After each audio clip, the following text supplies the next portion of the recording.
मगध प्रमंडल के स्तर पर बदलो बिहार समागम का ये कार्यक्रम हो रहा है। पूरे बिहार में आप देख रहे हैं कि इस समय जनता तो परेशान है। जनता का हर तबका, चाहे आप मजदूर किसान की बात करें, छात्र नौजवान की बात करें, महिलाओं की बात करें, कोई ऐसा तबका नहीं है जो परेशान ना हो, जो सुरक्षित हो बिहार में इस समय। लेकिन सबसे बड़ी विडंबना ये है कि जनता एक तरफ आंदोलन में है, सड़क पर है अपनी मांगों को लेकर, दूसरी तरफ जो सत्ता है, 20 साल से सरकार चल रही है डबल इंजन की, भाजपा और जदयू की सरकार चल रही है। उस सरकार का कोई लेना देना बिहार की जनता से अब नहीं रहा। अभी नीतीश जी प्रगति यात्रा कर रहे हैं और हम देख रहे हैं ये प्रगति यात्रा में जहां भी वो जा रहे हैं, ताकि नीतीश जी के पास जनता की कोई शिकायत ना पहुंचे, उनको कोई ज्ञापन ना दे सके, कोई रसोईया, कोई आशा, कोई जीविका संगठन की ओर से बीपीएससी के जो हमारे छात्र दोबारा परीक्षा की मांग कर रहे थे, उनकी आवाज़ नीतीश जी तक ना पहुंचे, इसके लिए वह पुलिस का पूरा आतंक मचा है। माले के नेताओं को थाने में बैठा के रखा जा रहा है, घरों में नज़रबंद कर दिया जा रहा है। तो ये प्रगति यात्रा नहीं है, ये तो आतंक यात्रा है, ये तो सत्ता की अहंकार यात्रा है। तो आज सत्ता के इस घमंड के खिलाफ, इस दमन के खिलाफ बिहार के सभी आंदोलनकारी ताकतें एकजुट हो रही है और इसीलिए ये जो आज का समागम है मगध प्रमंडल का, ये पूरे आंदोलनों का, मुद्दों का महाजुटान है। और इसी तरह का बिहार के हर प्रमंडल में अभी तक मुंगेर में, पटना में, मुजफ्फरपुर में, सिवान में इसी तरह का समागम हो चुका है। आगे और भी दरभंगा, सहरसा, भागलपुर, पूरे बिहार के बहुत सारे केंद्र में, मोतिहारी, हर जगह ऐसा समागम होगा। और 9 मार्च को हम सब लोग गांधी मैदान चलेंगे। गांधी मैदान में बदलो बिहार महाजुटान का कार्यक्रम होगा।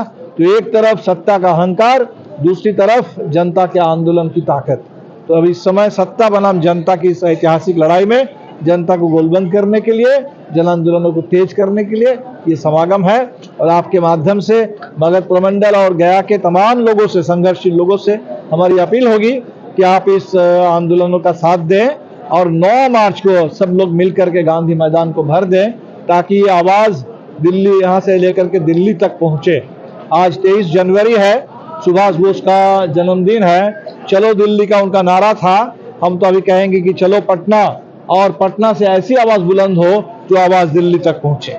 सर, दिल्ली चुनाव में हमारे भी 2 उम्मीदवार हैं, अन्य वाम दलों के भी चंद सीटों पर उम्मीदवार हैं, और जहां भी हम नहीं लड़ेंगे उन तमाम सीटों पर वहां भाजपा के खिलाफ जो मजबूत उम्मीदवार हैं, आमतौर पर आम आदमी पार्टी और कुछ सीटों पर कांग्रेस पार्टी, हम उनका समर्थन करेंगे ताकि दिल्ली चुनाव में भाजपा को एक मुंहतोड़ जवाब मिले।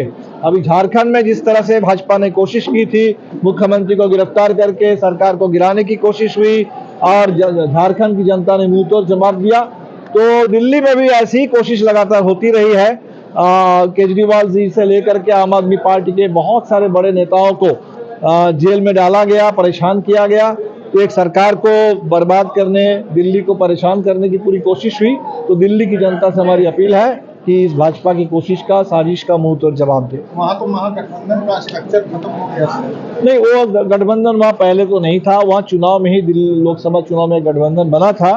देखिए, गठबंधन तो चुनाव में कभी बनता है, कभी नहीं बनता है, लेकिन लड़ाई हर जगह है। और दिल्ली में लोगों की लड़ाई बहुत साफ है कि ये जो पूरे भाजपा का इस समय पूरे देश पर, संविधान पर, लोकतंत्र पर हमला है, संघीय ढांचे पर हमला है। दिल्ली सरकार के सारे अधिकारों को भाजपा ने छीन लिया। वहाँ दिल्ली में लोगों की मांग थी कि दिल्ली को पूर्ण राज्य का दर्जा दो, जो मांग कभी भाजपा भी करती रही, और आज भाजपा वहाँ चुनी हुई सरकार से सारे अधिकारों को उन्होंने छीन लिया है। और इसीलिए दिल्ली के चुनाव में दिल्ली की जनता वो अपने अधिकारों के लिए और संविधान की रक्षा के लिए, देश के संघीय ढांचा की रक्षा के लिए मतदान करेंगे।